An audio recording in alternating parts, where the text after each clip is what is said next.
Welcome. It's your show. Welcome. We're here with the Players Only podcast. You know, we do it the biggest and the baddest. We're here with the locker room legend, Reggie Brooks, but also a special guest today. We got Sean Davis, SD2 Mics, the pastor, the preacher, and the Reverend himself, you know, because we deliver that gospel. This is the gospel hour. And you tuning in at the right time because it is trick or treat, but we are not tricking. We are only treating you fans to the right information going on about Notre Dame football and everything else included. Welcome, fellas. Thank you so much for getting on today. How you feeling today? Hey, you got a Notre Dame win, so you know we feeling good. Trick or That's treat. right. Said it was got a treat before we even got here, so it's all good. All I know is it's a lot of Notre Dame players that all of a sudden fell off the schedule for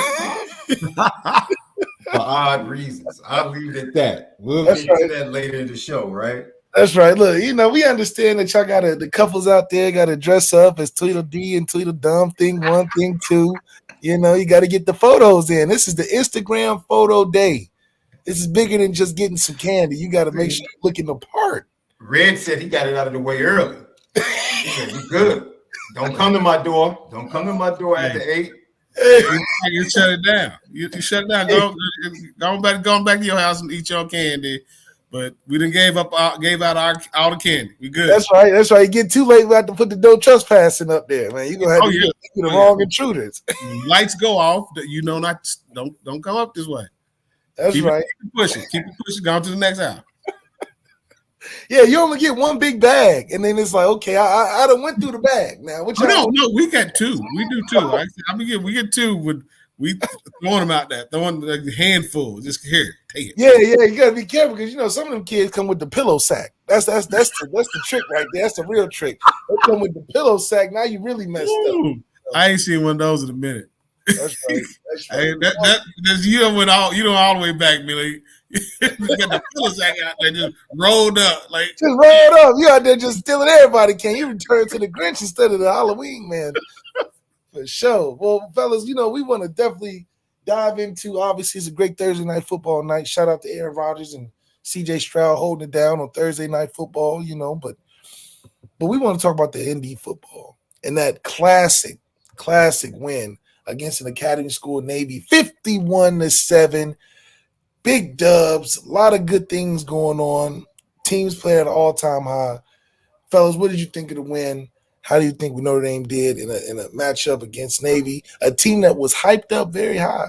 I think for the public, it was a great win for Notre Dame because this is the time we got to knock off some of the steam that was coming off and radiating off of the midshipmen.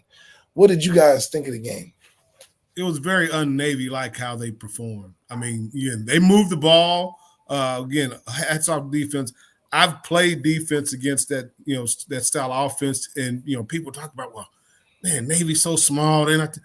Again, when you have an unorthodox approach that you're not going to see but once a year, you have to prepare for it because they're so, everything's about movement and timing. You got to watch and you got to be assignment ready because if you're not, just one mistake can lead to a big play.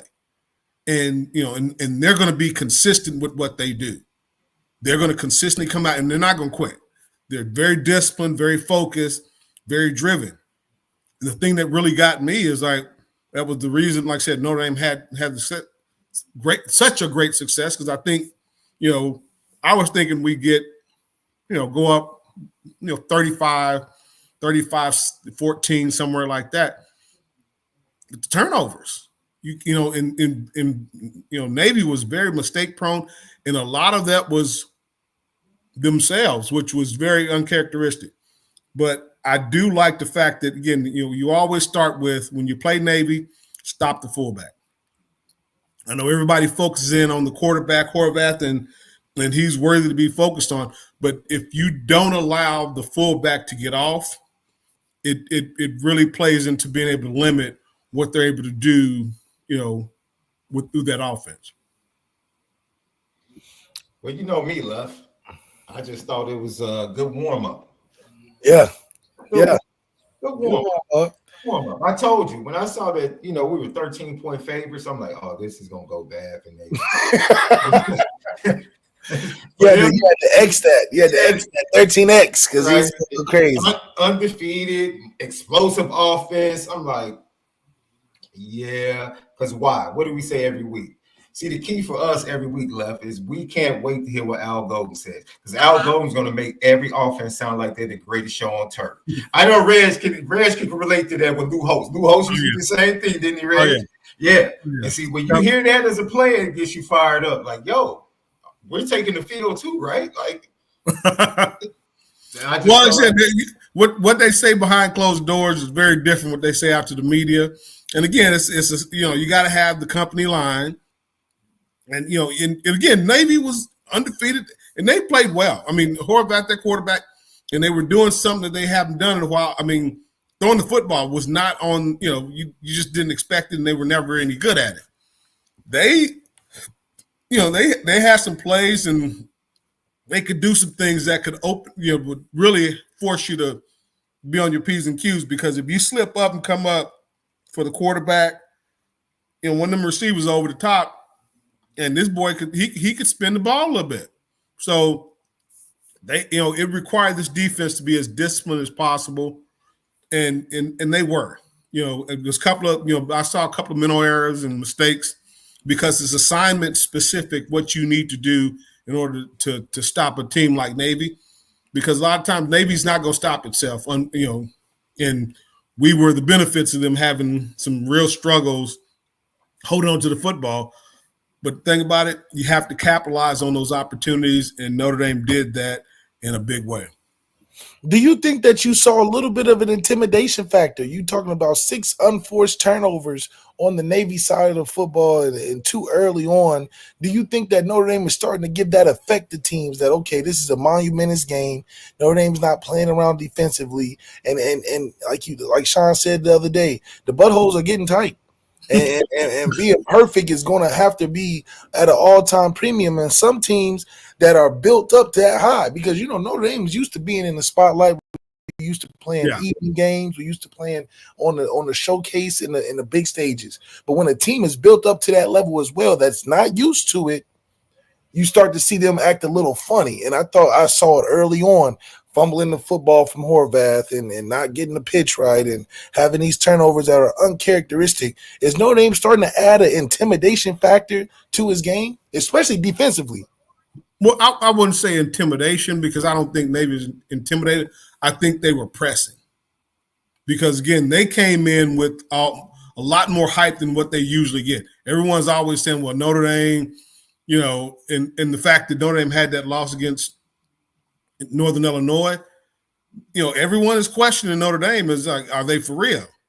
And I've been saying this for a while now. I say, the more opportunities Riley Leonard gets to play in the offense, and Coach Denbrock gets the opportunity to understand what works for him, they're going to get better. Because defense has been playing well all year. So that was never a question mark. The question mark has been offense, in particular the quarterback position. And, he's finally able to play and stop playing. He was playing like Navy played. At least to me, Riley was playing very restrictive and, like I said, puckered up, butthole tight.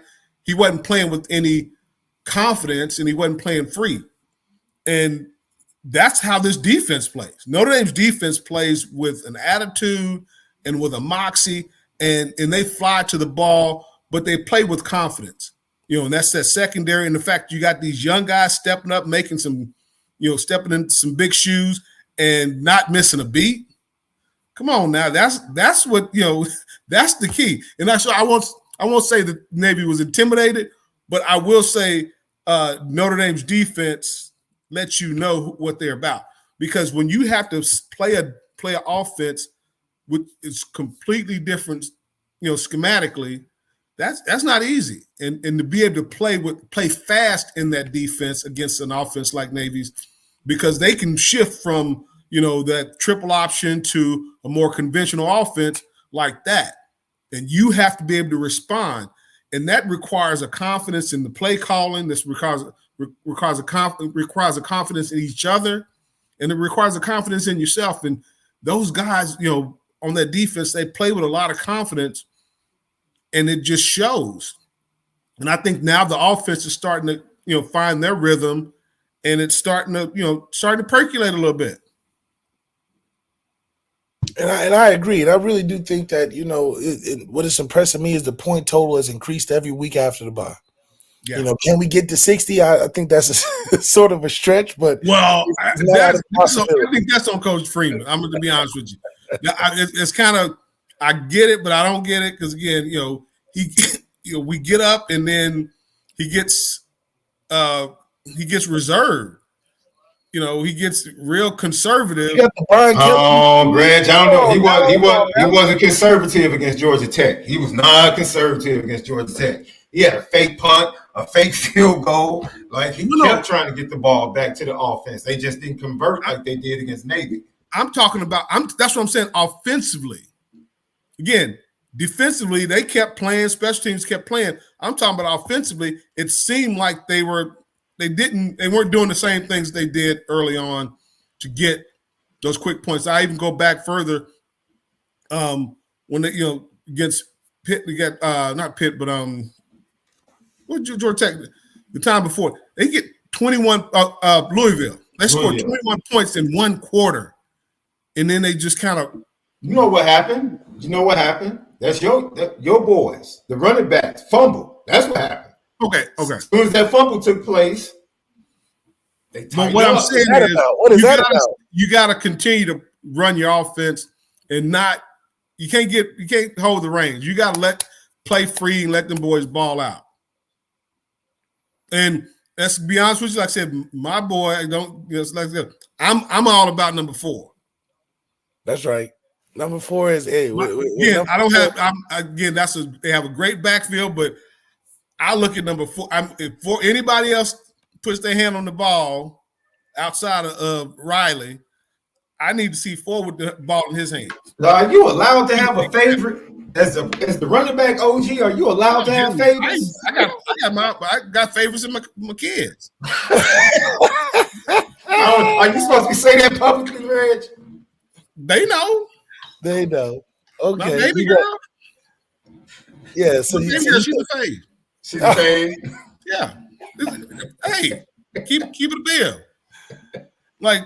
Again, I'll tell Coach McCullough, I'll tell all the running backs, hey, I rock with number 4. I mean, it doesn't. I don't have anything against the other guys because Aeneas Williams is running well. Yeah, Keidron Young. Oh, man, that kid's gonna be scary.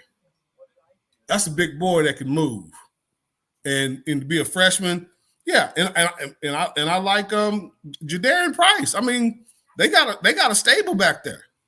But hey, for my money. Hey, I feel good when number 4 got the ball in his hand. I feel real good. I feel real good when number 4 is carrying that rock because he takes care of it and he runs with such force. And he doesn't really look that big, but he runs with power. And he got a little shake to him and he can get out there and get gone. And that's what you want when Dean McCullough gives that versatility to that backfield and recruiting. He's able to keep the guys happy, and his rotations is working. It's sort of like the Lakers. JJ Redick in that rotation is looking real nice. Whoa. Hopefully we can keep that up. Where did that come from? just acknowledging great rotations. That's all. Whoa! How did the Lakers get anywhere near this conversation? We just talk about great coaching. Great coaching. That's what's coming up in the topic, and you're really impressed by. Just know the overall tenacity when you talk about being up for the moment. I can't let you just slide with that. I can't. I just can't. You can't put it out there and be like, just move on by that. But 4-2, right? 4-2. Had a tough time versus Cleveland, but that's okay. It was a memorial celebration. You had Bronny scoring his first game back in Cleveland, and we really want to talk about that. Hey, listen, it was an L, but it was a W for the league. It was a W for the league. To get to see Bronny start hot. hit his first shot. I don't know that young man at all. And, but I'm sorry. He looks like he's a kid playing with grown men out there. And I don't know if that's the most productive for him. Again, he probably has a great mindset, can handle that, but that just doesn't look like it's fair to him. I mean, because at him compared to his father. He just got to grow into his legacy. When you take over a company through nepotism, you got to grow into it. What Father Hesberg, he had to grow into it when he was able to take over that mantle from the guy before. It wasn't like he just was born with the job. Just like our guy Jack Schwarber had to pass the mantle, right? And that's what you want to see. You want to see that guy grow into the position. He's just not going to be on fire day one. Kalen DeBoer's got to grow into that position because he's filling in shoes for a Nick Saban. Why would you bring that one up? No, I'm just saying. It's just the steps. It's the steps that you got to take. So it's one of those things. Okay, that's not a great step. That's not a great analogy too. Wait a minute. No, that one doesn't translate. And again, Caleb DeBoer is a heck of a coach, but I think again he took over something, and again, everything's different now. Again, I'm old, so I digress in terms of how I see things. You got to be a little different with these kids, but I think that's part of the problem. We have lack of discipline, and it's showing with some of these teams because, I will say this, Milroe has gotten better. He's improved. But that defense making mistakes, giving up points. That was not going to happen. That's just like Washington. It looks just like Washington. It's no different. Right. You got to outscore people. You can. That's not. You can do that in the Pac-10, Pac-12, or whatever it is. You can't do that in SEC. Hey, that will not work in SEC. As long as they don't lose 5 games, I don't care. Well, they got the bowl game. You got the rivalry. No. Stop. See, Reg, you don't know. Malik said they were going to lose 5 games in the regular season. Who? 5 games in Alabama. No. You didn't say the season. You said 5 games in the regular season. That's what you said. You said they're going to lose 5 games. I said, okay, I'll take that bet. I'll take it. He had too much Anora whiskey that day. No, Drew Pine messed it up. Don't blame it on Drew Pine. No, because Drew Pine went in there and threw 3 picks on the first 3 passes. That's not acceptable. See, if they had their other starter there, it would have been a different. The game was 6-0 in the first half. That was the time when Drew needs to step out and the starter needs to step in. And that's where the win would have came. But, we beyond that. We understand injuries happen, which goes back to Marcus Freeman. Because Marcus Freeman. You no longer there, right? Hey, yo, Bronny, you took it way. Let's get back on track because you went around the world. Yeah. We're not happy for this to get in here when we were talking. I mean, I'm with you, Sean. I'm like, we were talking Notre Dame football, right? And success and getting better and improvement and good things happening. That's right. That's right. Rotations, which is great. It fits exactly what. How did we get to rotation how did the rotation get to the Lakers? Hey, by the way, where did that come from? Jarron's done trick or treating. Is he properly attired? He said he'll be on shortly. He need another 10 to categorize his candy. He got to separate. He got a whole process to that. So we're gonna have to wait another 10. But we'll get to him because he'll be right on the players' lounge with the locker room legends and the one and only, the Reverend ST2 Mikes. And I want to talk about what's so important about Marcus Freeman because a lot of people like to remember the bad, the Marshalls, the Stanfords, the NIUs. But Marcus Freeman has done something where he's created also history, where he's tied with Frank Leahy, right? He's tied with Frank Leahy in the most wins versus ranked opponents in the first 3 years. So it's good with the bad, and sometimes the good outweighs the bad. But does it? Does it for Marcus Freeman's legacy? Do people see it that way? Or is it one of those things where it's like, yeah, you may do that, but it's because you got an easy schedule, or because you got softballs, because you're in your year 3 and you out recruiting teams? What do you think about Marcus Freeman still ranking high amongst the coaching legacy at Notre Dame, being the tying Frank Leahy for the most wins versus ranked opponents in 3 years. Again, that's not the issue. Him playing, getting teams ready to play against top-tier talent, that's not the issue. It's playing down to the level of other teams is the question mark. And that's where you get. And again, football is to me is the consummate team sport, and it requires consistency. And that's where again that Marcus has to come to is consistency. So I'd be interested to know what is Frank Leahy's record as it relates to non ranked teams. What was his record there? That is again great. Beat ranked teams, come out and do your thing, but it is when you have those teams that you're supposed to dominate and you lose to those. That's right now what he's being judged on. And again, that's the standard at Notre Dame is perfection. Now, do you there? But it's no, maybe not. But it is what it is.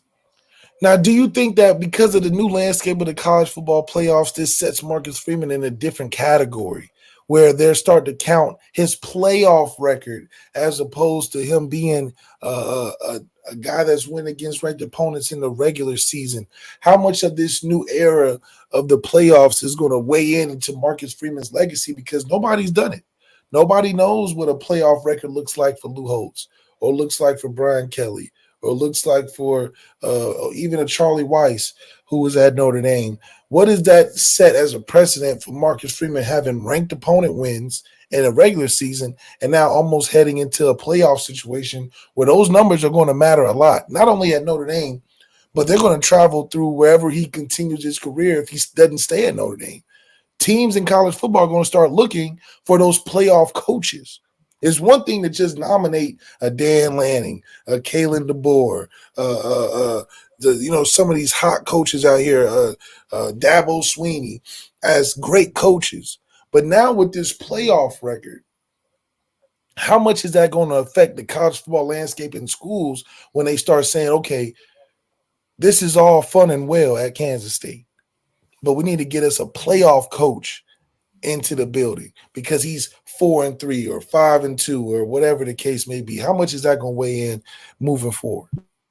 Well, we'll see, this weekend how much that weighs in because, is it going to be the Texas A&M victory or the Northern Illinois loss that will play in, that will have the most impact on, whether Notre Dame gets into the playoffs?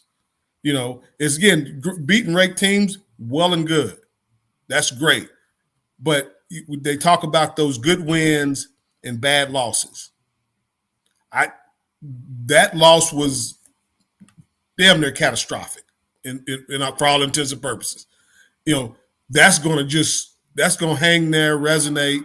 So when you talk about playoff record, I think again, this the way way his record has been, this actually plays to his favor because he's able to get guys ready to play against ranked teams. He can get the teams that when you go into the playoffs, you're not going to be playing against the Northern Illinois or the Miami, Ohio. So your record really, when you get to the playoffs, goes out the window. But as it relates to getting to the playoffs, that's where it's critical. But once you make these playoffs, it's game on, baby. It's like, hey, who is going to step up and play at a given moment? Because it's like I said, one win, one loss, and you're out. One win, you move on to the next. And that's going to require you beating highly talented and ranked teams, which Marcus has a knack for. So biggest thing for him is just he needs to get there. Will he be able to get in? Because you look at coming forward, you got next week you got Florida State, which I don't think anybody expected. If we lose to Florida State and follow up, okay, let's just say hypothetically, What would that look like? You lose the NIU, you crush through the regular season, you lose to a FSU, a lowly FSU. They're just semi. They're not even Seminoles. They're semi because they half of what they used to be. So what do you consider that in terms of weighing in into where we talk about these great things of Marcus Freeman winning and having a record against ranked opponents? What is that? What does another loss look like for Marcus Freeman? Because really, any loss moving forward, it's just a damning on his record. But is it, or is it just the way that the season is built and these teams that haven't been able to be over 500? And is it unfortunate, or what do you think about that? I really feel that, I said this going into the season, I felt Notre Dame could go 12-0. And I feel they can at least get. Is that unfair? Is that unfair?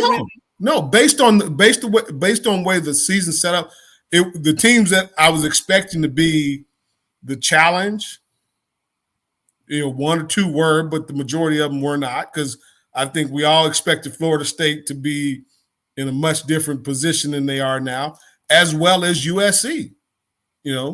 So you look at these last few power teams. The team that really kind of scares you is Army. That's the only ranked team right now they have left. And I wouldn't surprise me if Navy wins out, because again the Army Navy game will be after all has been determined.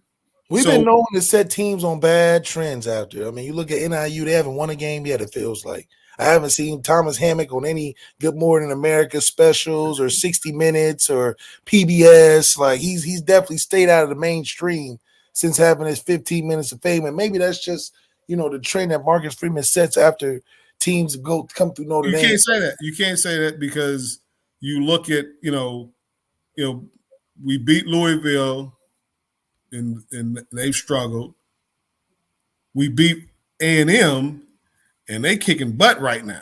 Brian Kelly down there. No, A&M has gotten progressively better as the years progress, and right now that's our saving grace, because they could very easily be in the SEC championship. That's a tough place to play football in. Yeah, they're undefeated. I don't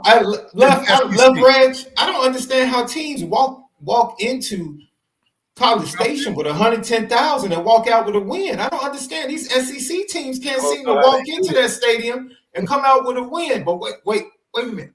Notre Dame did that, right? Yeah. But beating the chest, he was ready to go.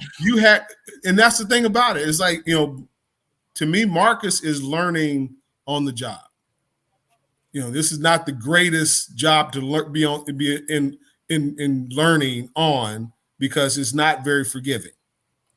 But how he's managed things, I see him getting better. He's improved, and he's looked at how again. This is like with the Northern Illinois-ish game. Miami, Ohio, that didn't look great. So he's got to learn, what do I need to do to get my guys ready to play every week, because it's not the Louisvilles and the Florida States and USC's and A&M's and Bama's that's not the question mark for Marcus Freeman. Coach Freeman, the question mark is, can you get your guys ready to play against those teams that no one even considers a good team? And that comes from the ability to be prepared week in and week out.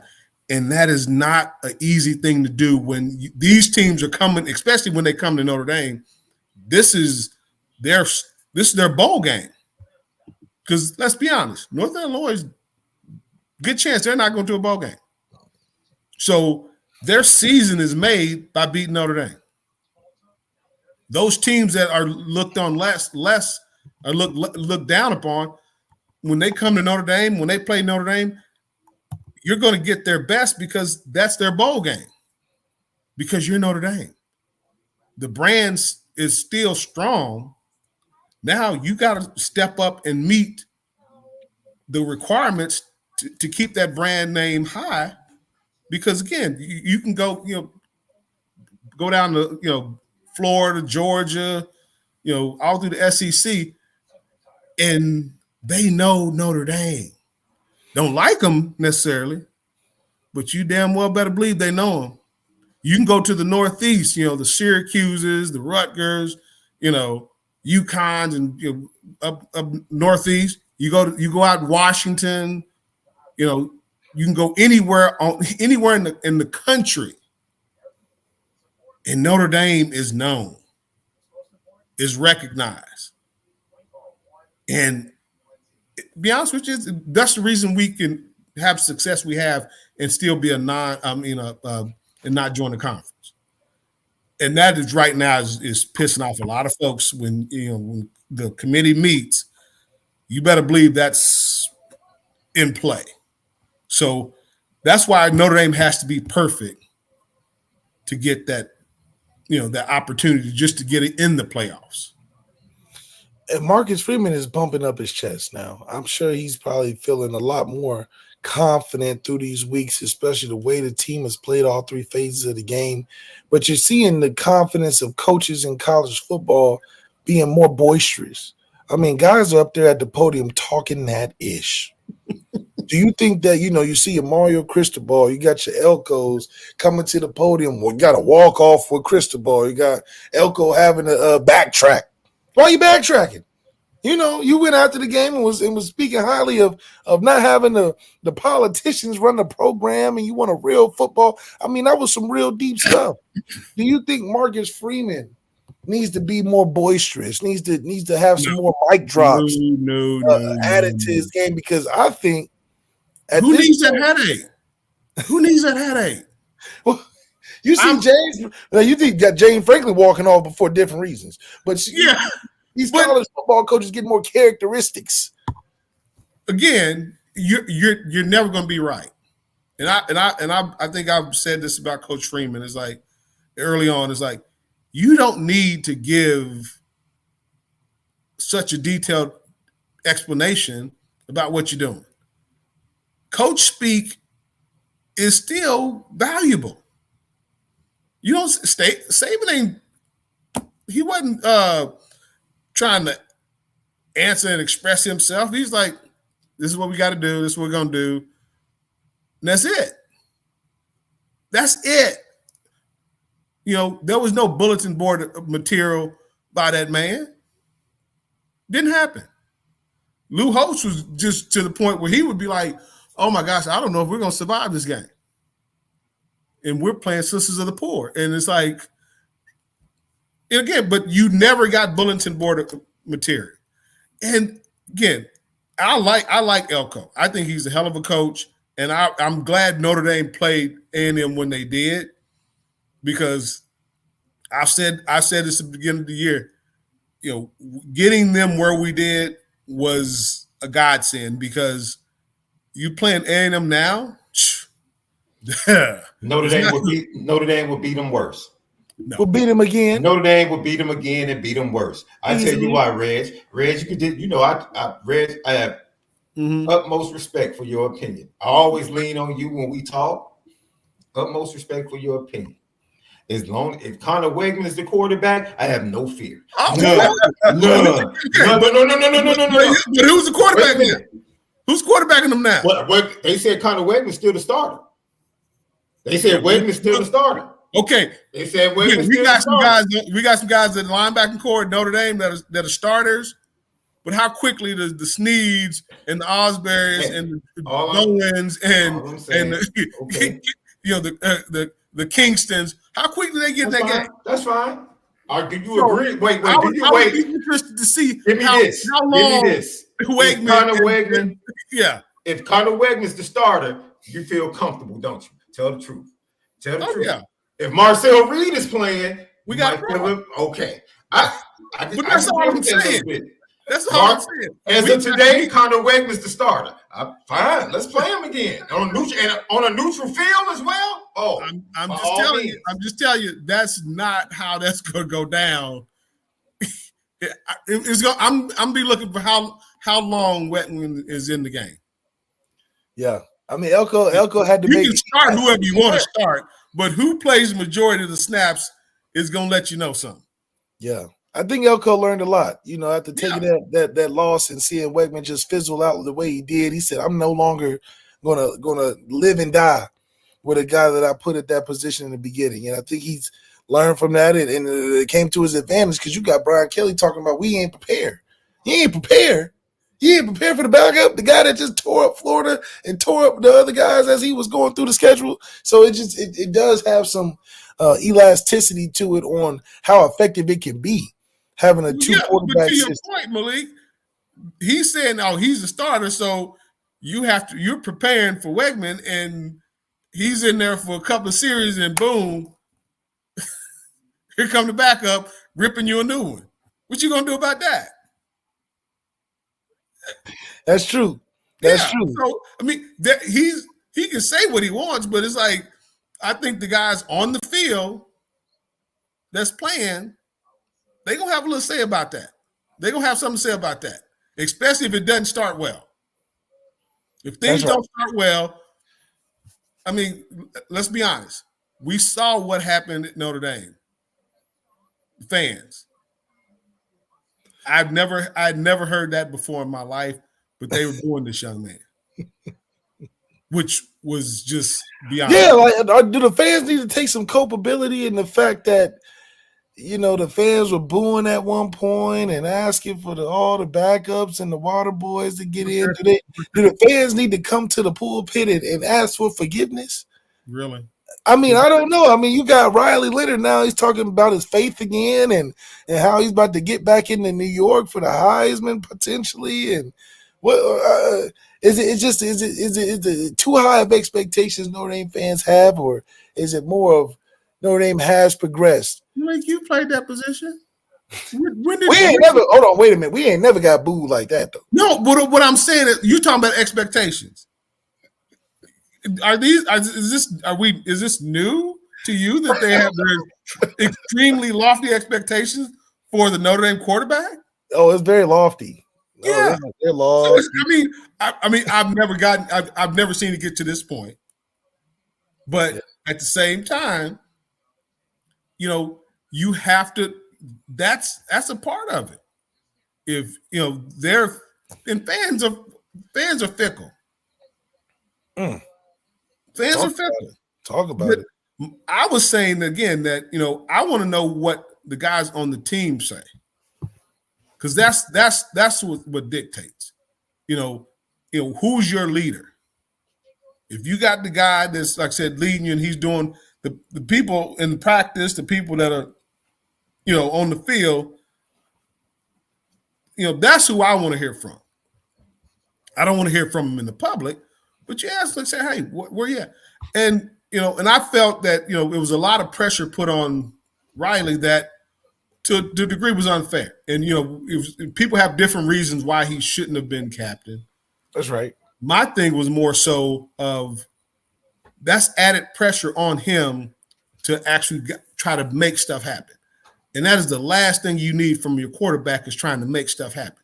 If you watch the kid at A&M, he's feeling, when you feel pressure, how do you handle it? And as things have progressed, I've seen Riley, and again, he's talked about how former quarterbacks have reached out to him and, kind of gave him some perspective on the position. It's like, dude, just go out and play ball. Too often, we're so, restricted by expectation. And if the expectation of those outside is loftier than those that from within, that's a problem. If you're giving more credence to that. Because to be honest with you, like I said, fans are fans. And I think Notre Dame has some of the best fans in the country. But at the end of the day, that's not what matters. And that's not who matters. The people that matter are the guys that you line up with. And if they have confidence in you, if they trust in you, the hell with them people booing. They're not in practice. They're not getting their ass handed to them in practice. They're not going through the running. They're not going through. And we've talked about this before. Winter conditioning, getting up, 5 o'clock in the morning, walking over to Loftus. Yeah. Who's doing that? Which fan is doing that with you? That's no. Right. So they can kick rocks.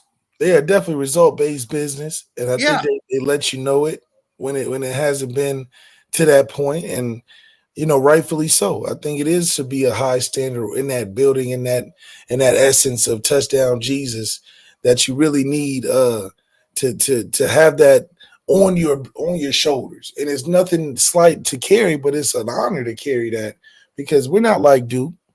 Well, Duke's winning right now, but usually how Duke is, where they have low expectations. This ain't the basketball team, the football team. North Carolina, low expectations, where they, winning 7 games, it might get you a statue. This is a place where you got to go through championships to be revered at Notre Dame. And I think that's something that is good. At the same time, it's a little spoiled. We do have a spoiled fan base, spoiled with the O-line. We love to call our O-line trash, but we are better than average 9 times out of 10. Yeah. You talk about Marcus, that's the standard that he's up against. It's great beating ranked teams, but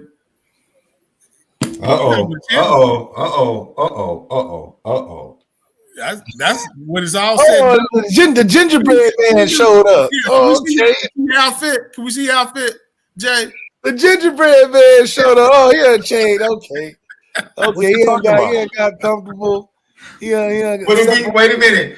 We predicted literally where he was. We predicted that's exactly what he was doing. That's right.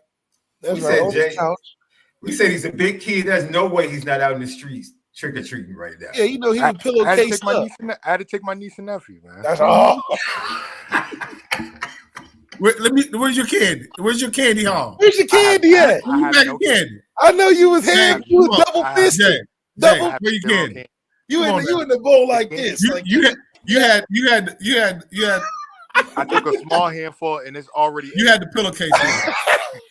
You had the pillowcase out. You were rolling around with the pillowcase. Come on now. Jarron Jones pocket full of candy. Pillowcase full. He's pillowcase full. It's okay. Nah, I ain't got no candy. That's right. Did you ate it already? I did eat the little handful. I did have. I love how he tried to add the adjectives. The little handful, the little pocketful.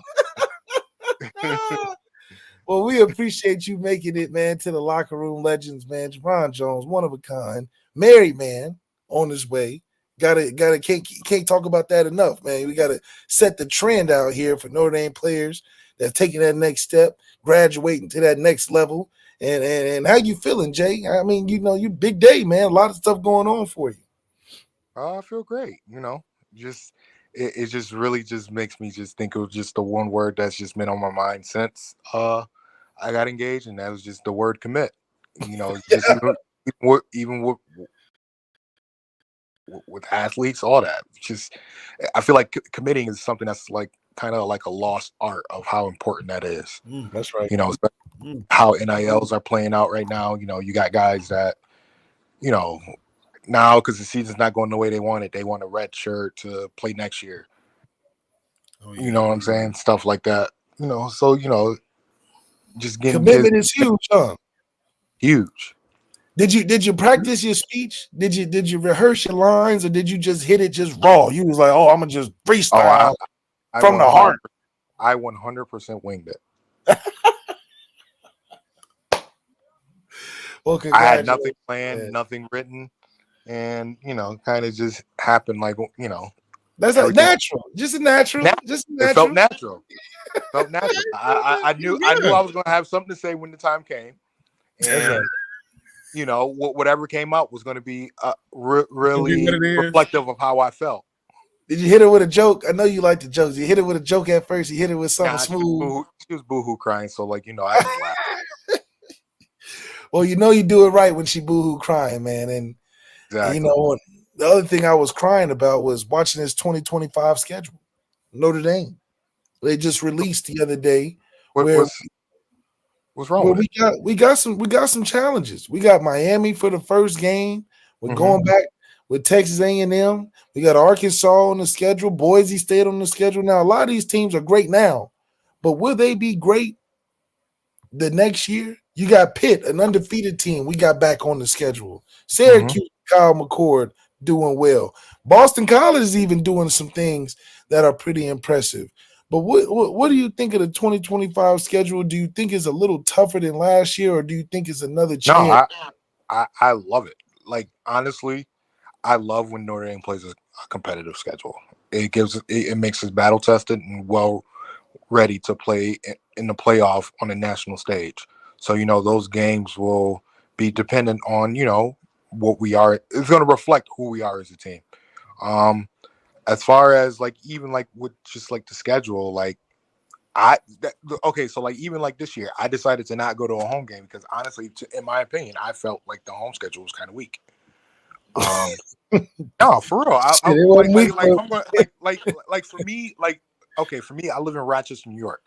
It takes like if I'm gonna go to Notre Dame, one, I'm either gonna fly to Chicago or I'm just gonna drive 8 hours to South Bend. So if I'm gonna do all that traveling, I want to go to a game that's worth my time. Like even Ohio State, even though that wasn't a good, you know, though it didn't happen the way we wanted it to end, it was a hell of a game. I had a great time. You know, I want to see Notre Dame compete on a national stage. That's all I want to see happen. Now, how much matters now with the playoff schedule being what it is? It's a second season. You got to win damn near, well, for Notre Dame specifically, you got to win 4 games to get the whole kit and caboodle. How much of the regular season even matter? Do we need a lighter schedule, a softer schedule to get through just to stack? No, because honestly, I feel like now with the playoff being expanded, we have a little more margin of error. You know, we can get in as a 1 loss or possibly a 2 loss team, depending on how things shake out. You don't think so? Not 2. I can see us 1. I think hell, there's gonna be some 2 loss teams in this playoff bracket. Yeah. But no, they'll be from the SEC does have a point. Big Ten. Yeah, he does, and then especially now with I don't know if you guys saw, but apparently I don't know if it's true or not, but I heard the the SEC and the Big Ten is going to do like how they do for college basketball, like the little challenges, like where SEC plays SEC Challenger the first game of the year type. Like depending on where you finish in the conference the year before, that's going to be on your matchup the next year. So like Now, being players, we done been through the process, been through the long, grueling seasons and semesters. These guys are playing till January, February, damn near the whole year. What's your thoughts on, would you like that playoff schedule? I mean, you have no breaks, no going home. If you're a top contending playoff team to get 4 games in the championship, that's you missing a lot. Missing Christmas, you know, the first game is December 20th. Then you got a game after that, and then a game after that. What is that like for you guys? Would you guys have liked that playoff schedule, no breaks, all going and rolling right into the season? I mean, of course not. But again, like, what are you there for? You know what I'm saying? Like you're gonna have to sacrifice some things to. Well, now it's NIL. I'm there for the bag. But I'm saying though, like if you really there to contend for championships, you're gonna have to. The teams that really you're going to see it now in college football. The team that really wants that national championship is going to be the ones competing for it because it's now going to come down to what are you willing to do for that championship. What's more important, the depth or the coaching when it comes to that second season of the playoffs? Because now you're dealing with a whole new schedule, whole new rosters. I think that at some point they need to have free agents available. They're letting incoming freshmen practice during the bowl week. Why not have free agents practice during the off season, get ready to game? I wouldn't mind taking Isaiah Bond and trading him to Notre Dame in the 4-game playoffs and having him play for us for just 4 games. Just 4 games. Why not? I mean, what? How do you see this playoff schedule affecting college football in the future once we see it happen? Because now nobody knows right now. It's all up in the air. But after this first run, do you see a free agency? Do you see, guys sitting out. I don't think guys are going to sit out anymore, or will they? No, I think now teams are going to be trying to stack up as much as they can because that was going to play like the ultimate factor on teams winning national championships and whatnot. So like you even take into account like with okay, so like this is what I've been thinking. Correct me if I'm wrong, but doesn't the NLI, the National Letter of Intent, doesn't that pretty much contractually tie a college to you for 4 years? That you're going to go there to graduate. Not anymore. They're getting rid of that. Yeah, that's going away. Yeah. So you now literally had two contracts that kind of worked against each other because you can sign like a 4-year NLI, or you can actually sign a series of 1 years. Okay. Yes. And that's what I was trying to tell people. But now it'll be basically one contract that incorporates in the letter of intent and the name, image, and likeness will become just one transaction, if you will. So it pretty much seems like them yearly over exit meetings that they're going to be having. Some people are really going to be having yearly get out. Like, you know what I'm saying? Because like now it's going to be a lot like a what have you done for me lately? You know what I'm saying? If you that was actually happening pretty regularly. Like I said, like the Big 12, SEC. Yeah.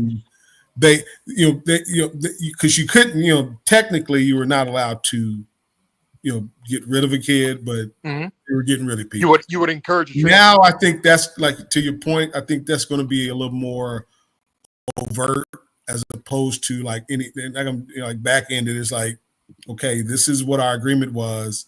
You didn't come through, so see ya. Yeah.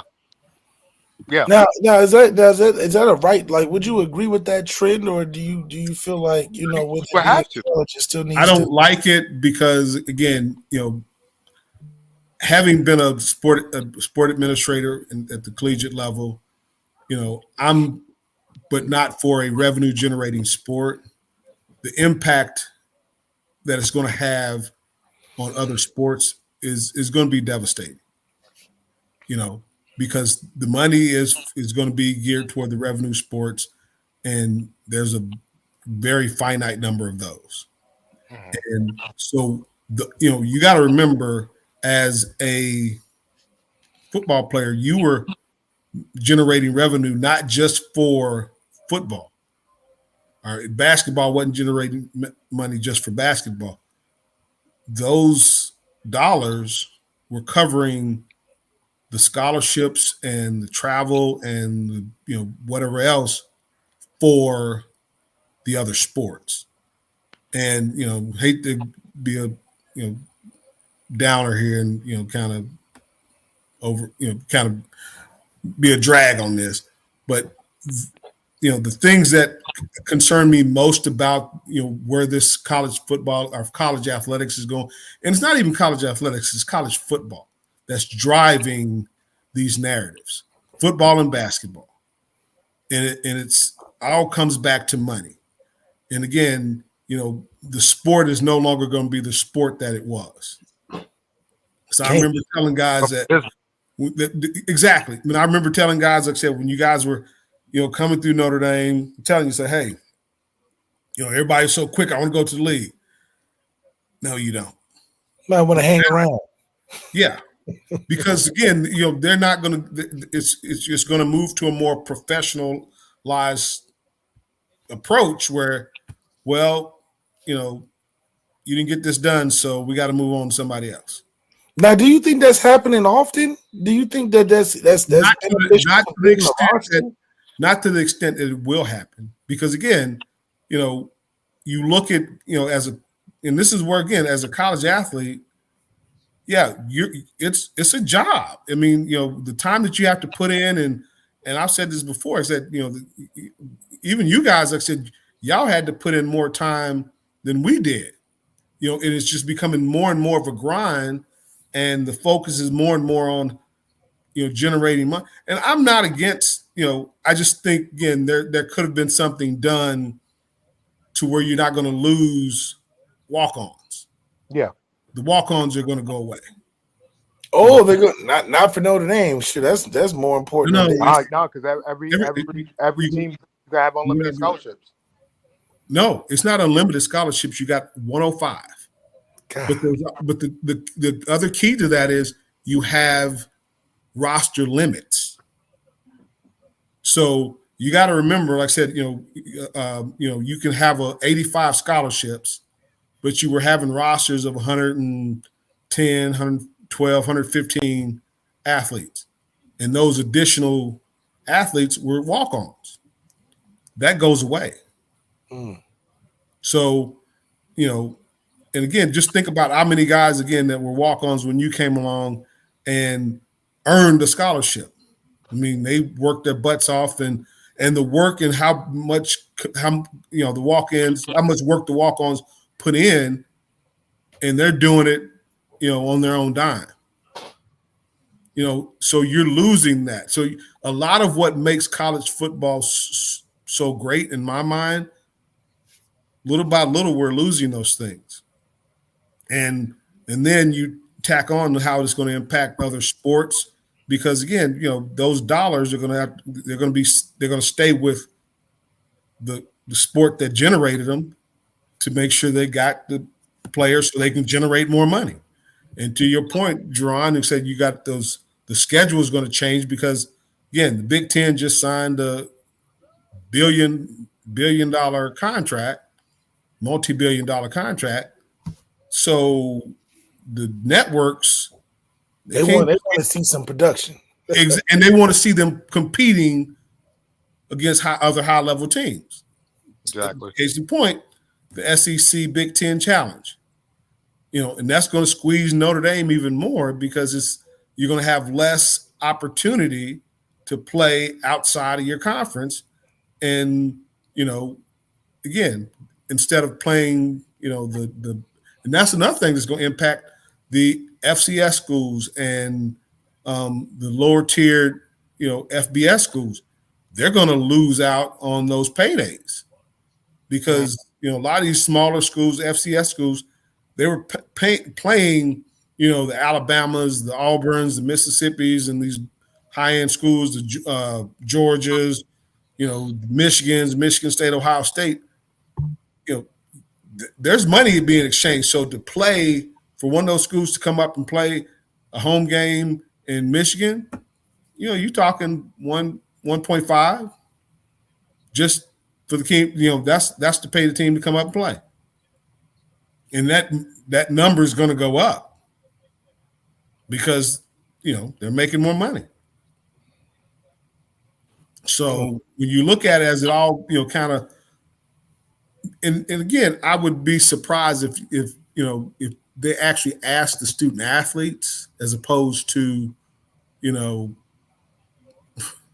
somebody that's, an attorney that's making these decisions based off of how to make more money, not what's in the best interest of these young men and women.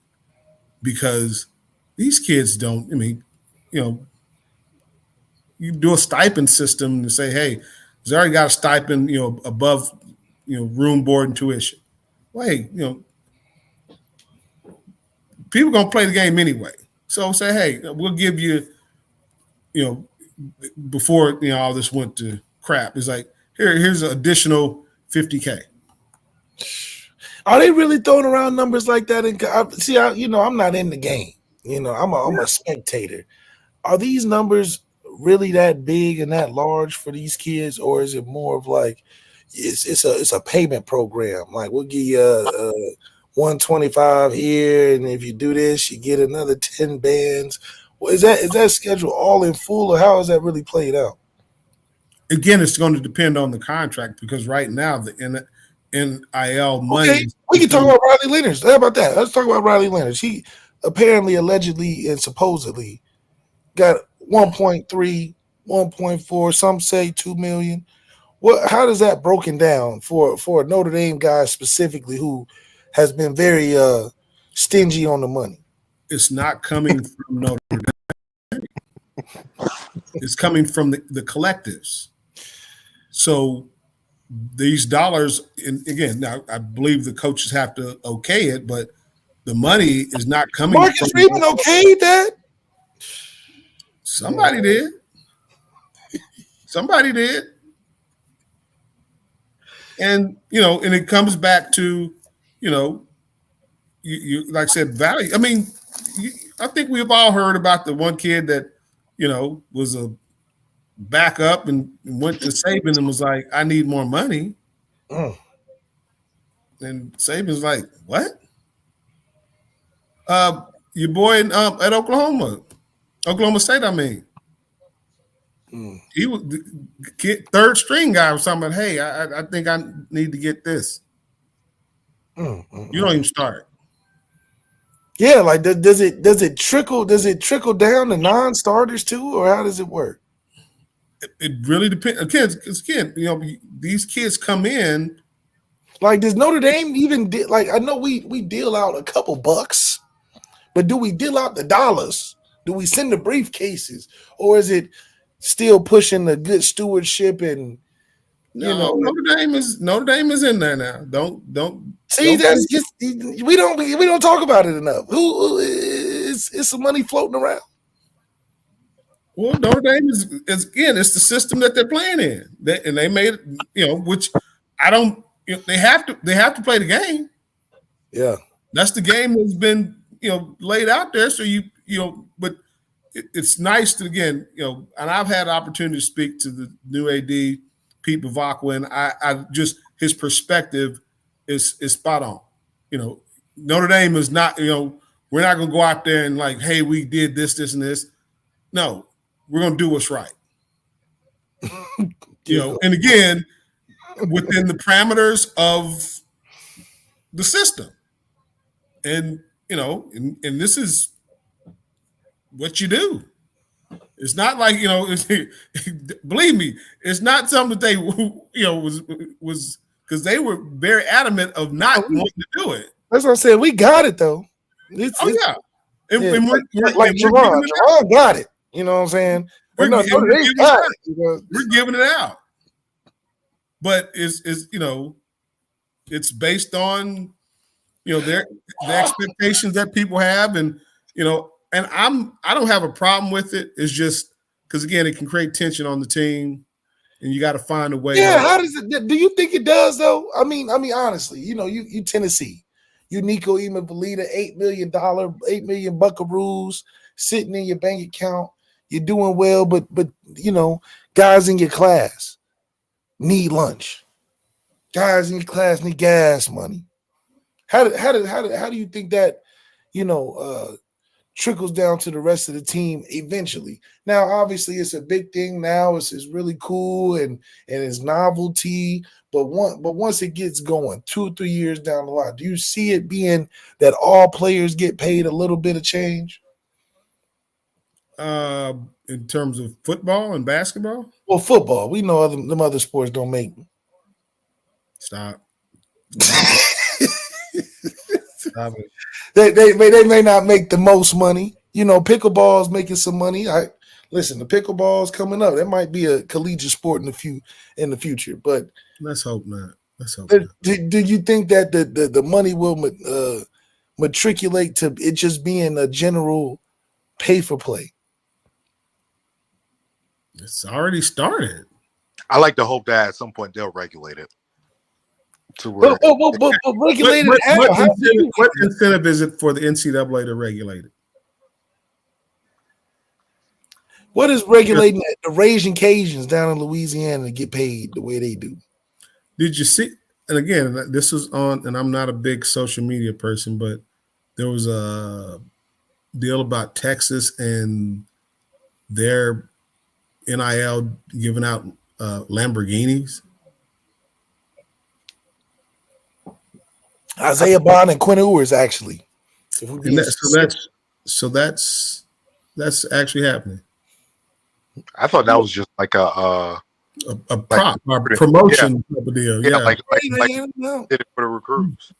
Jarron, you donating to that collective? Come on now. I'm just come on. Again, This You're a big donor now. Big donor. The crazy thing about that is that's you're gonna because they do it all the time. Join. I ain't gonna lie. I want to join. I'm gonna get my dollars. Imagine the one-ups that you're gonna see, especially with now Texas being an SEC. Just how that's going to escalate. How does it pertain? Do you think it gets better? Or do you think it gets worse when it comes to these playoff situations? Because we're going to talk about the predictable or prediction for our college football playoffs, but how much of NIL plays into it? Do you get more once you are considered a playoff guy, a playoff team? How does it usually work? Again, no one knows because there's literally no as Jarron said. It would be great if the NCAA would put some regulations around the process. It is literally the Wild West. I mean, people are just making it up as they go because no one's telling them what's okay and what's not. So, is somebody going to get more money in the playoff system? Probably. It's a modern day market. You may just have given people some ideas like, oh yeah, well, that was just regular season playoff, because you got to understand, college football playoffs is not the regular season. It's a separate entity. The college football playoffs is just that. It was the bowl system and the college football playoffs, and how many teams got in there. And they pay them additional dollars based on who's in there, what conference. And that's got to affect obviously the ecosphere, the environment of just college in general, where guys getting paid Florida State $8 million ain't going to class. But think about it. Okay. I ain't going. You're not even going to talk about that because I'm just going to tell you, and this is not just football, but there are certain schools that were still doing online classes. They're still doing online classes. Jay, would you go to class? You getting paid about $2 million, a couple $100,000, to perform out there with Adam? Will Adam be ringing your phone? I had to slide something in his pocket. I ain't gonna lie. Especially on them days where it was cold, you ain't want to walk across campus. Academic advisor Adam gonna have a tough time dealing with guys with NIL, man. Hey, yo, Adam, bro, I'll tell you this right now. Your Christmas bonus. Notre Dame will bow out. If it gets like that, Notre Dame will bow out because that is not going to fly. Oh, I feel like that will not fly. How do you stop it? If I'm Riley Leonard right now? I got a bag. I just got here. I'm not going to no class. I'm just putting it like that. I'm not going to no class. Then you gone. They will get you up out of there. I can tell you that right now. They will get you up out of there. Said, Notre Dame will compromise to a point to compete, but that's. Jarron, they gonna kick us out, Jarron. I don't know, man. I'm making too much money to get kicked out now. You got to remember, Notre Dame ain't gonna miss that money. Actually, Notre Dame's endowment is okay, so they'll be okay with y'all. Well, if you gotta go, get the hell on. But yeah, we ain't doing that. They gonna tell you don't spend it all in one place and have a nice. Don't spend it all in one. Don't spend all at Grace Hall, man. You gotta have to spread that money around a little bit. Yeah, that one won't happen. Now, schools that their cross country teams will go and work out at altitude and will take online courses. They have in Colorado. They're training.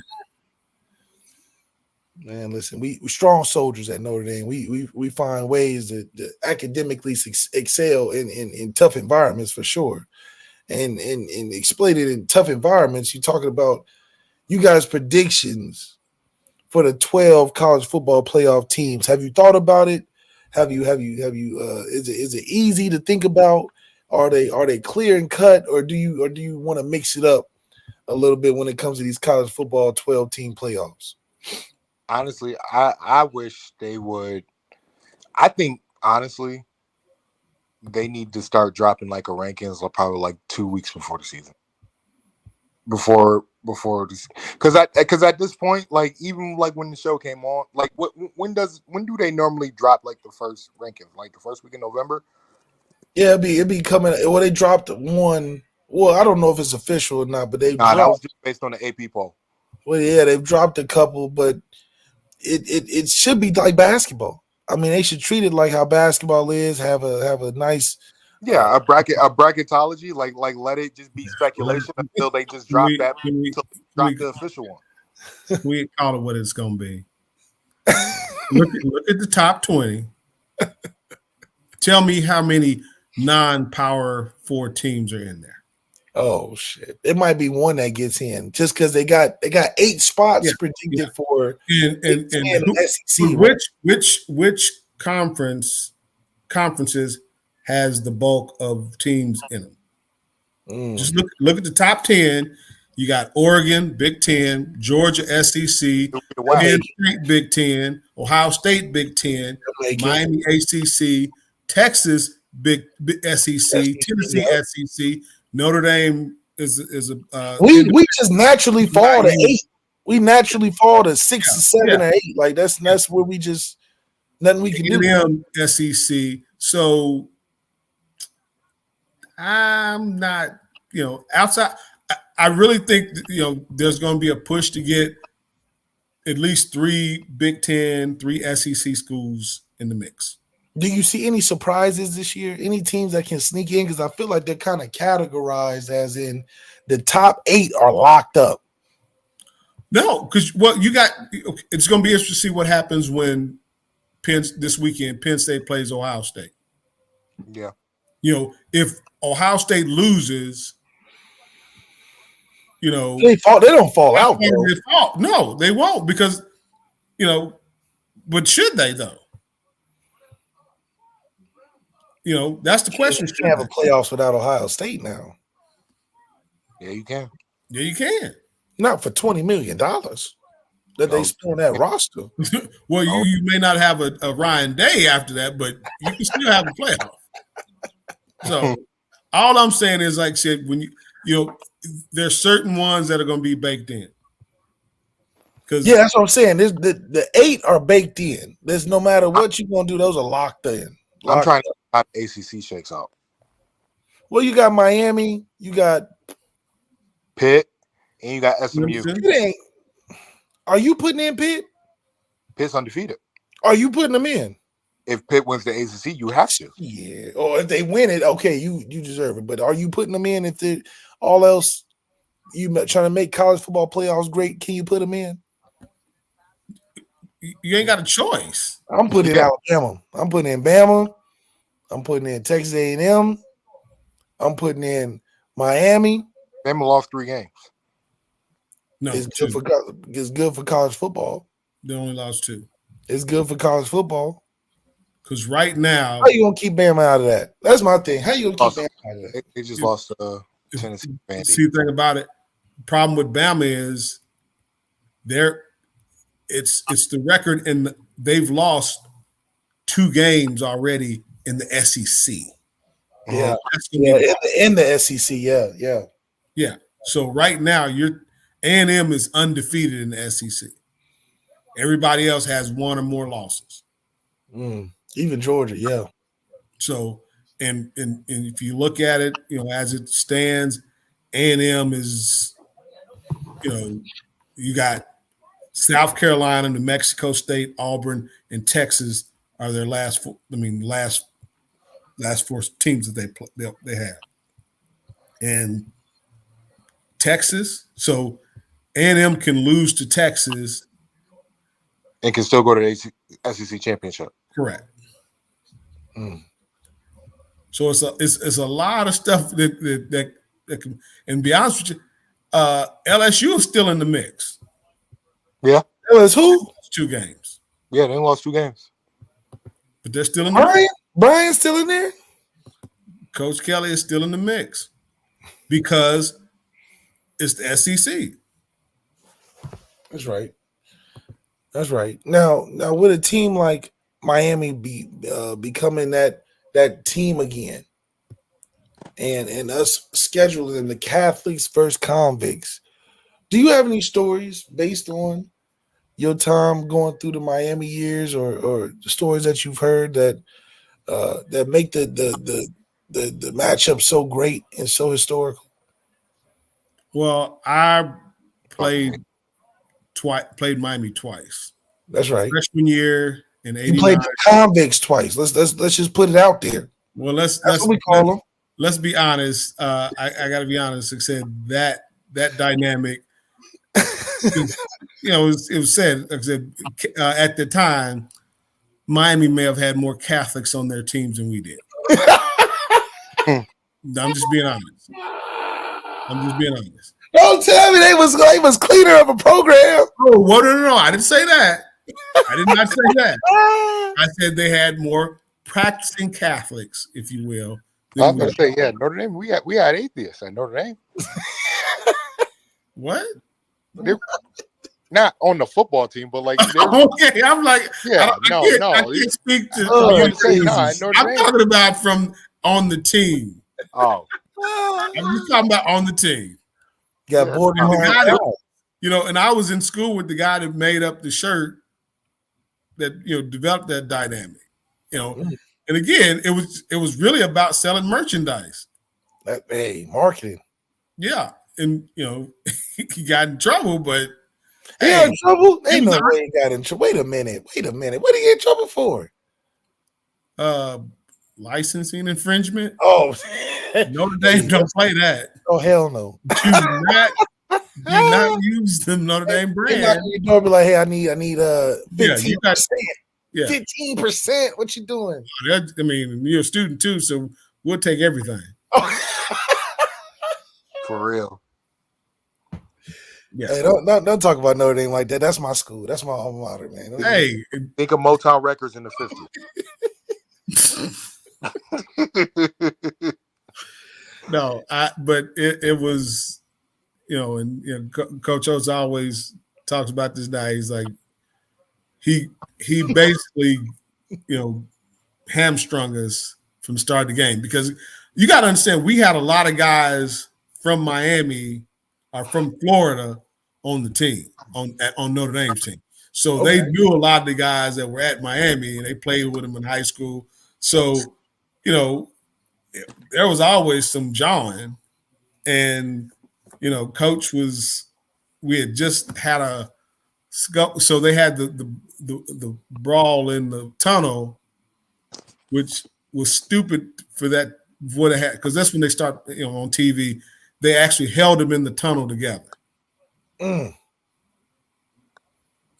So that was a thing that came into play, and it's like hey, if you get you jacked up, amped up, ready to go, and you got to wait with the opponents next to you. Oh, it's gonna get a little dicey. And so we wind up playing USC in October, and this is my freshman year, there was a scuffle in the tunnel again. And so there was this big dust up about who's the actual Catholics, who's the actual cons, when, and talk about Notre Dame. So, and Notre Dame does not do well with bad press. Can't have that. So we go down to Miami, and we're playing Miami in Miami, and this is dog eat dog. I will never forget this. We're on the bus ride up to the stadium. You got to remember, old Orange Bowl was in the hood. I mean, it was rough. We're driving up, and they like attacking the bus, rocking the bus. I mean, crazy. And I still remember this dude in a wheelchair just giving us the finger as we're going by. I was just like, why is it he's in a wheelchair? I'm not right about that. I don't know. But we get out there, we go warm up, and the Miami guys come run through our warm-up lines. just talking all kind of BS. And coach said, if anybody does anything, there's any altercation, I'm taking your scholarship.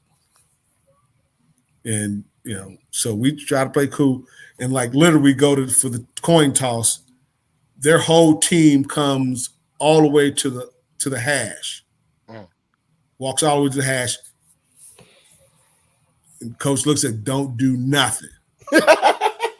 Don't do nothing. And so we were out of it before it even began. Wind up losing the game. And, I really feel like I said, no, this would have been, we win that game, Notre Dame would have been back-to-back national champions. So if y'all was in a playoff bracket right now, how many championships would y'all run up? Because that's 4 games. Anything could happen. Injuries, bad luck, bad day, hot streak, emotional win, coming off an emotional win. How many do you think y'all would have ran it up in the playoff system? Because I know 2015, 2016 with Jarron Jones.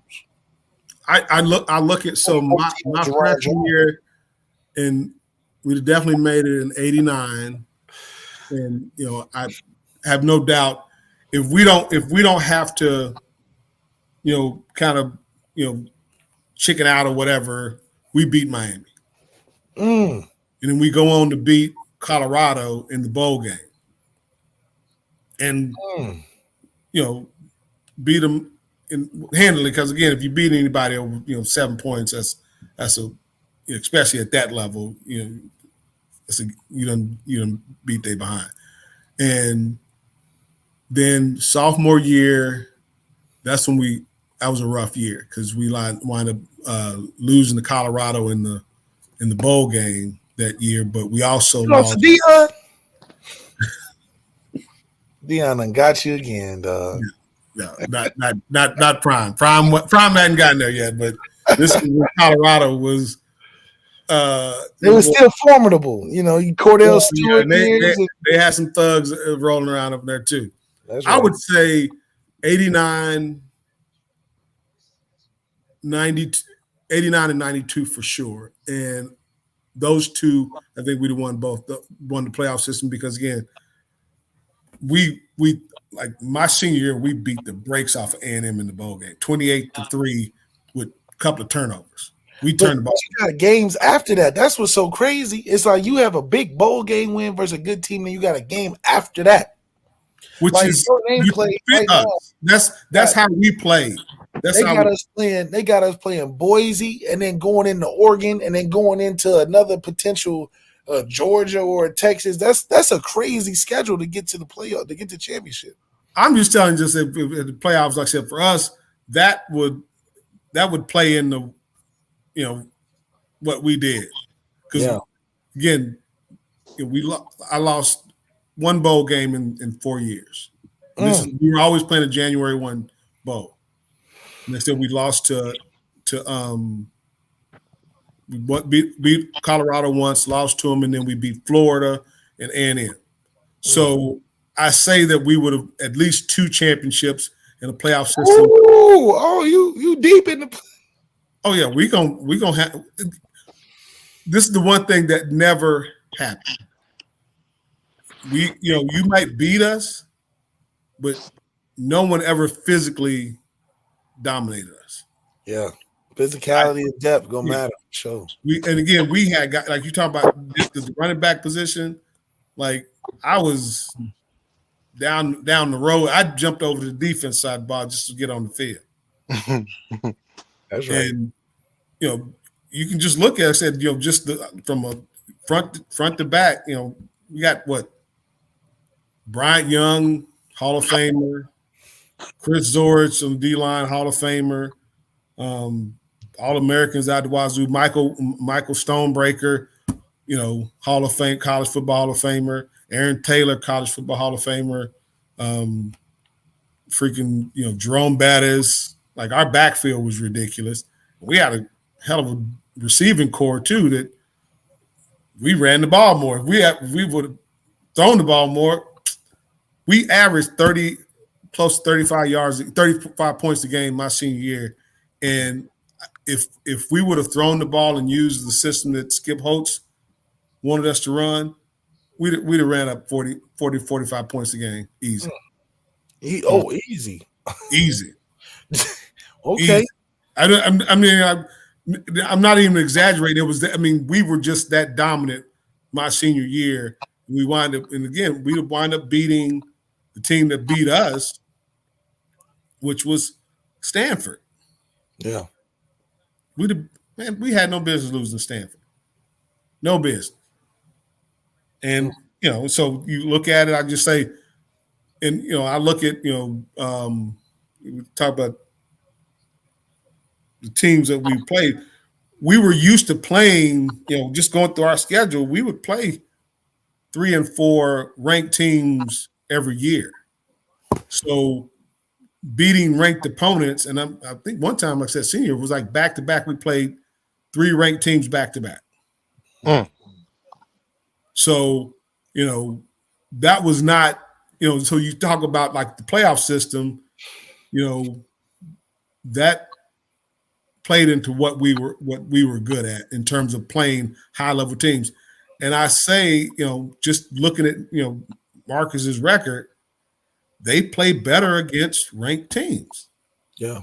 They get up for ranked teams. So that's why I say, let them in. If they get in, I like, kind of where I like their chances based on getting in. And they always play better on the road for whatever reason. What about you, Jarron? 2014, how far are we going? Young Jay. It depends. In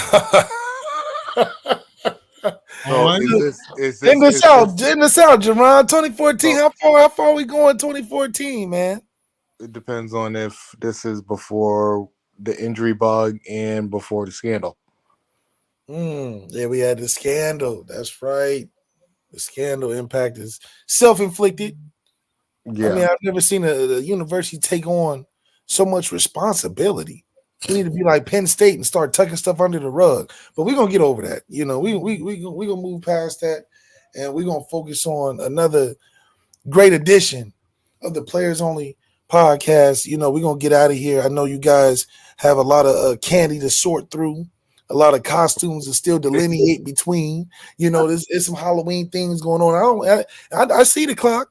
It's almost time. It's almost time to get out there.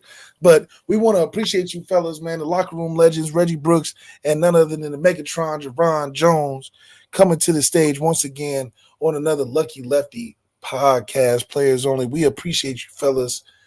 Anything else before we head out? We got to win out. Yeah. We can lose a game now. Come on now. No, we cannot. No. I don't know who we would lose to, but we can lose one. We cannot afford to lose. And be honest with you, I really want to see some, start putting some style points on the board. Hey, we hit 50. Yeah. Hit 50 Y'all want to see something funny? Yeah. Let me pull up Malik's initial bracket that he posted for the playoffs. Right. The one that's gonna get all the ratings. Yeah. The one that's gonna make all the money in college football. You know how that goes. I got this. I hope you're not in the fantasy league. Fantasy. Oh, dude. It ain't no fantasy. We got the team that's best fit for the playoffs. First of all, he broke all the rules. He didn't have any of the champions, the conference champions in the top 4. None of that. He had Notre Dame in a spot that they legally cannot be in. Look at this. Oh, this is very, very invalid. Whoa, you can't do that. Let me enlarge it a little bit. Notre Dame can never ever be number 3. They can never be number 4. Hold on, now listen. They can't even be 5. They can be like barely be 5. They're gonna be tell them why this was your fantasy playoff. It's slight fantasy, slight reality. This is the best 12 teams in college football that's for the business. The best, most exciting games for the business.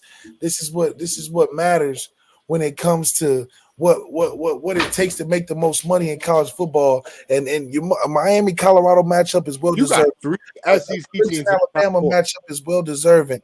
The Boise State Oregon, we've seen it, but we ain't seen Ohio State ND or Oregon ND. These are some of the best matchups in college football. Malik, you have 3 SEC schools in the top 4. That's I didn't put the bracket part together, but but listen. Yes, he did. Wait a minute. Yes, you did. Look, I literally said, give me your top 12 teams. This is how he laid it out. I just put it in the bracket. My gosh. And then I asked him, I said, you do realize that you don't even have Penn State and they're undefeated. And who? They about to lose this week. Hold on, whoa. They about to lose this week. They're undefeated, left. Come on now. What's that? I can't. Pitt is undefeated, and they're in the top 12. We can't just go, just gloss over what Jarron just said. You literally do not have the conference champions. There can only be one SEC conference champion. It can only be one of those. It's gonna phase out, and then the 4th spot goes to the school that is independent. Yeah, it's like they not even allowed in there. You need to move Indiana. You need to move switch Indiana and switch Ohio State and Notre Dame Notre Dame. A Notre Dame IU matchup. I might have to go see that. Yes. That would be a live game. That would be a fun game to watch. The fact that Indiana is playing football is beyond me. No, that's what it's at. See, they're a basketball school. Man, listen, they turned it around. Sean don't believe in them, but Indiana seems to think that they're the best team. What am I supposed to be in? You're going to fix it. I'll just say this. They play Ohio State in 2 weeks. We'll see.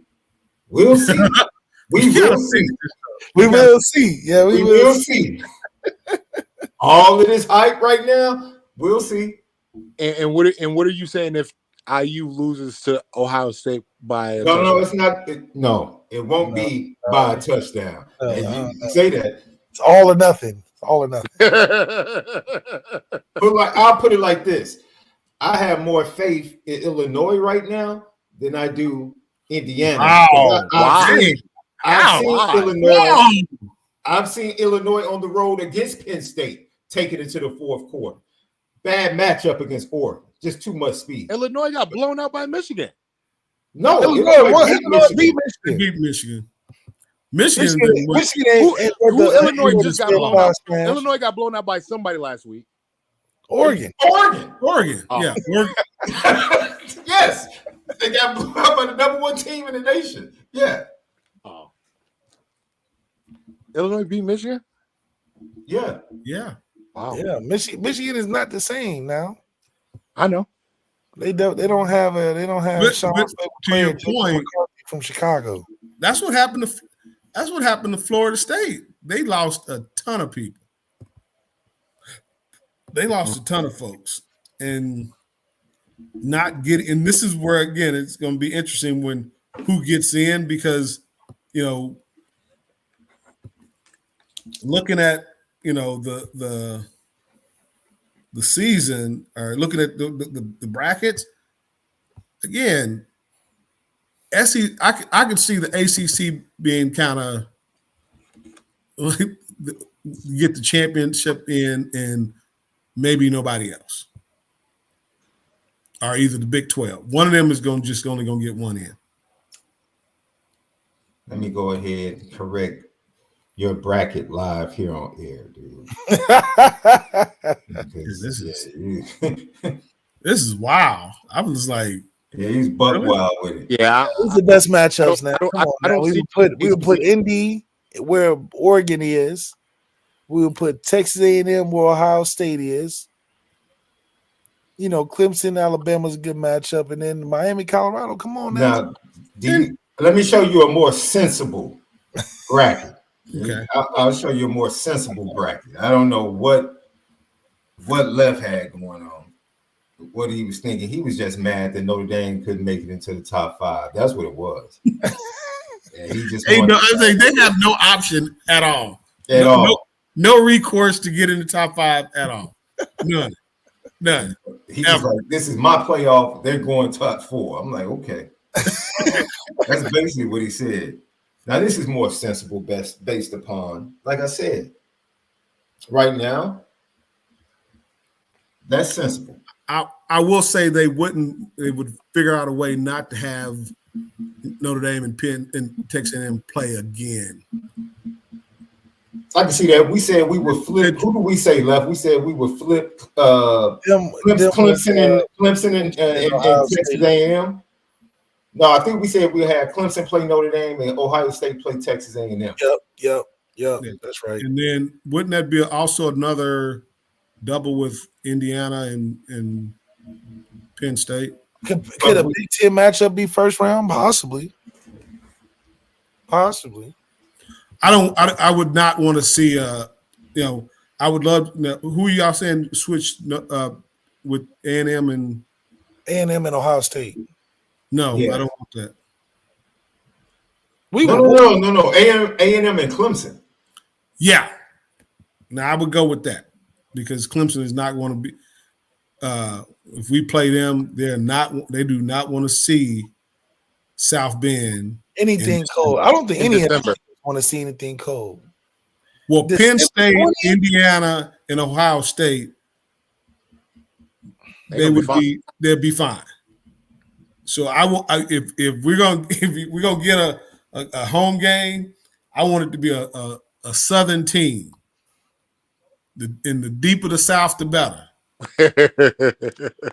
Now the crazy thing is, this is the tricky thing about what makes this, because this is based upon today, not projecting. Right. Yeah. Okay. But the tricky thing about this is, let's say Indiana loses to Ohio State. Indiana does not play Oregon or Penn State. So they'll go through the regular season and have one loss and still might not be in the Big Ten championship game.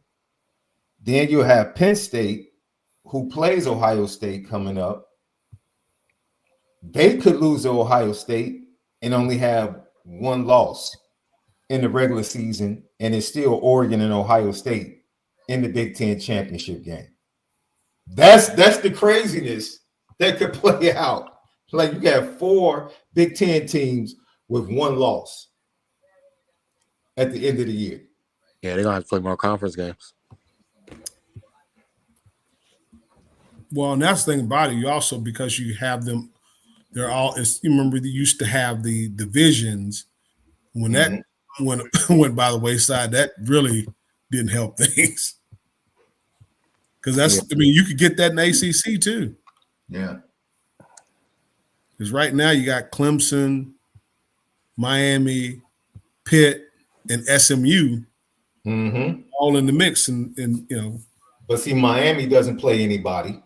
They play their schedule is awful, so you might as well put them. It's really Clemson. It's a playoff between Clemson and Pitt when they play each other, and then I think Clemson plays somebody else plays SMU. Yeah. So they're pretty much going up. Pitt plays SMU this weekend, right? And then they play Clemson and Pitt play. Yep. Yeah. So whoever comes out of that 3-team round robin probably will end up playing Miami. Yep. Miami doesn't have anything left. Yeah. I can see this because you're looking at 1, 2. Now in the next round, let's ask them this, Left. In the next round, if you had to choose which matchup you would want in the quarterfinal between those 4 teams, who's the better matchup for Notre Dame? Georgia would be tough, man, to be honest with you. I think the better matchup would be Miami versus whoever they got between Penn State and Indiana. No, I'm talking about for Notre Dame. Like out of the 4 teams in the quarterfinals. I would rather Miami. Miami. Yeah, because twice on Sunday. Yeah, because Oregon, you don't want to see them. You don't want to see Georgia. We see Oregon. I think the last team we want to see is Georgia, but we'll because I'm talking about in terms of, like I said, in preference. would Oh. be Miami, BYU, Oregon, Georgia. In terms of Georgia would be the last team you would want to see. yeah. They got the most experience. Absolutely. Not only that, did you see what they did to the Texas offensive line? That was Texas offensive line. I knew Reds was going Now, to just imagine what they would do to them young boys that we got.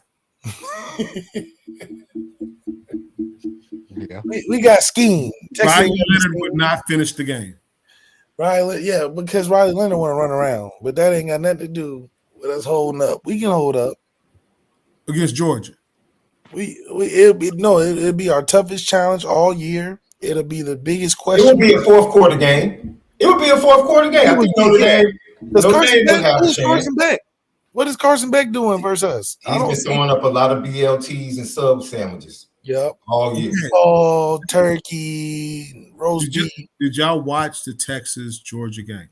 Yes. You did? I was impressed with the defense. Wasn't impressed with the offense as much. Yeah, but did you see Georgia's defense? Yes. No, not the defense, the D-line. You do know Texas's offensive line, they got a couple of first-rounders on there. I also saw Georgia's defense against Alabama, against a running quarterback. I saw that as well.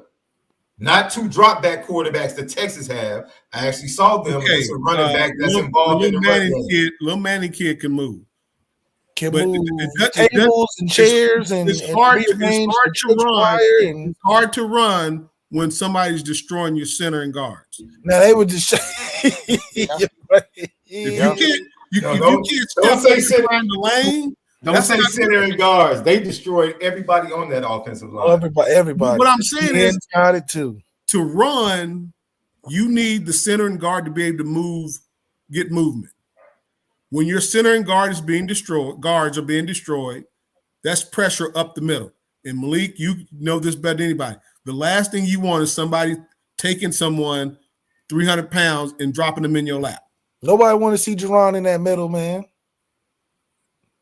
So that's what I'm not getting. Why just their defense would literally score on us right now. We're based on where we are now, the offensive line wise. Beating Georgia would change the perspective of college football for Notre Dame, though. That's the program change and win. We can't get one on this regular season schedule. Yeah, I get that, but I'm just not seeing how that's going to happen. Again, our defense, I think our defense will compete and be right in it, but I just think their defense is, and to their defensive line is just ridiculous.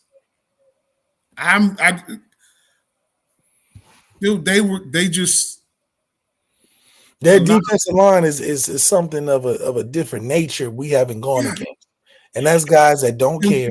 And we have a bunch. We got two young tackles.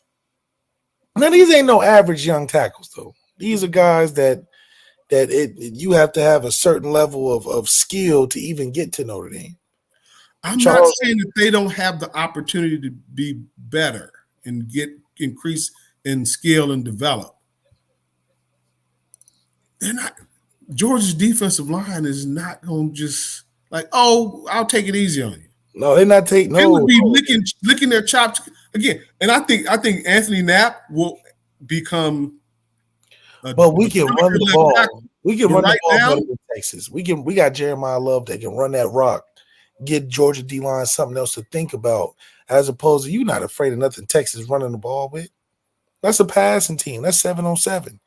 We can at least balance it, having a running attack that I think is formidable no matter who we play. We can run the ball versus anybody. But if we don't keep it balanced, am I missing something here? Because again, all I know is if the defensive tackles are stoning your center and your guards, that's where the run game starts. If you're not getting movement there, then maybe I'm wrong. Maybe I just don't see them moving those guys. Because moving? No. We get to a side. You know, you you get have to move half the man. You have to move a defensive tackle on the double team. And I've seen too many times where our double team gets split. That's true. Yeah. I mean, as much as I would love to see them, go and play for a championship, Georgia is not the team you want to go through. We need someone to beat them and then play them.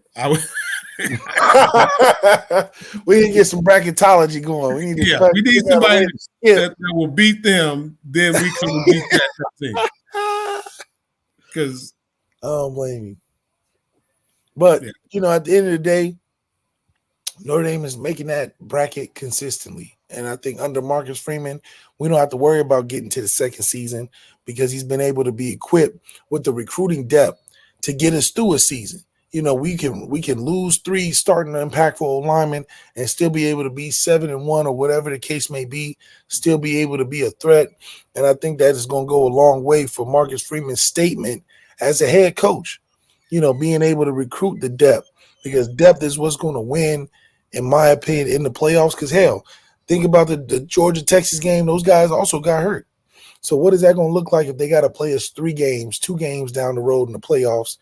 Injuries are going to be a big factor, and I think Notre Dame has the depth to at least get to far enough to where, okay, we can still rely on these players that are 2 or 3 deep and win a game of importance. And that's what's going to matter the rest of the regular season, is for us to be able to keep those guys rotated so that they get those experience. So when they hit that playoffs, we can be able to still show waves of Irish. Yeah. Defensively, I have no qualms about where this team is. None whatsoever. This defense is on point. But as I said, my issue is the offense.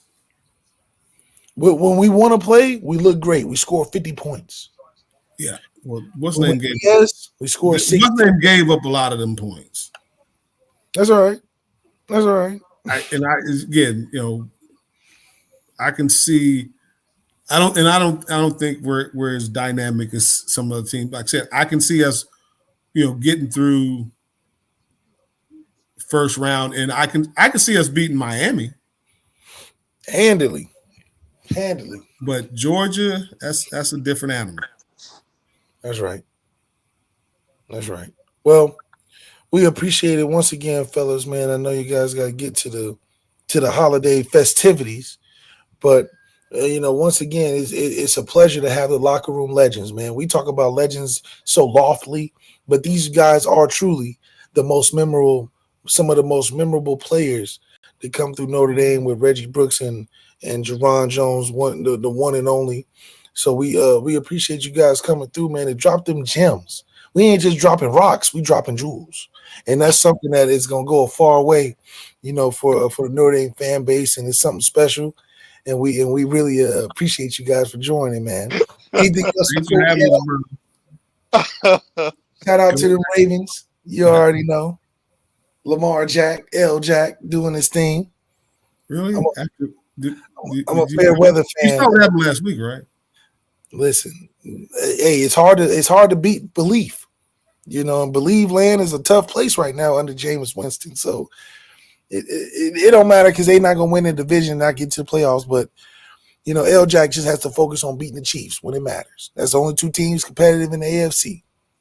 I got faith in my guy. And Ronnie Stanley protecting him, holding it down. Ronnie Stanley, the business, Notre Dame.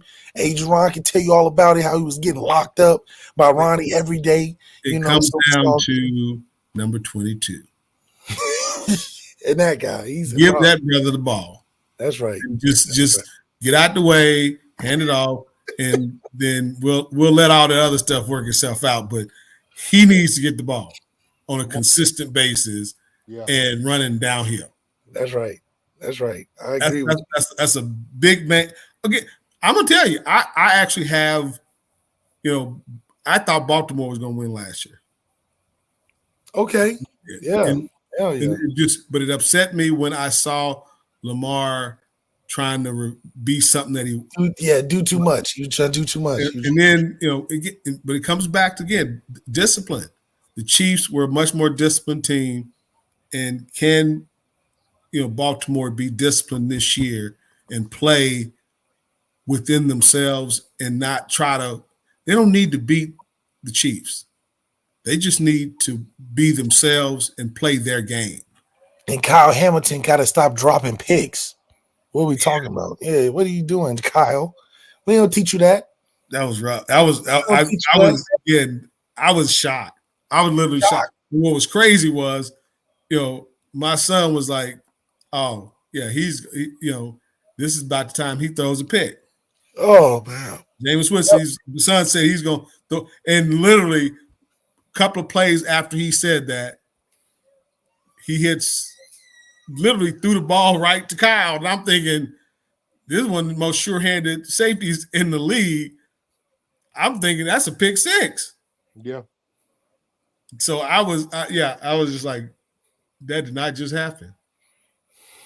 It was crazy. But hey, as my man Herm Edwards like to say, that's why you play the game. You got to play the game. Play the game. For sure. Well, we appreciate you guys again. Thank you so much. Players Only Lounge, Lucky Lefty Podcast, the one and only. We do it the biggest, the best, and the baddest. Shout out to Reggie Brooks and the Megatron man himself, Jarron Jones. We holler at you next time. Thank you so much for joining.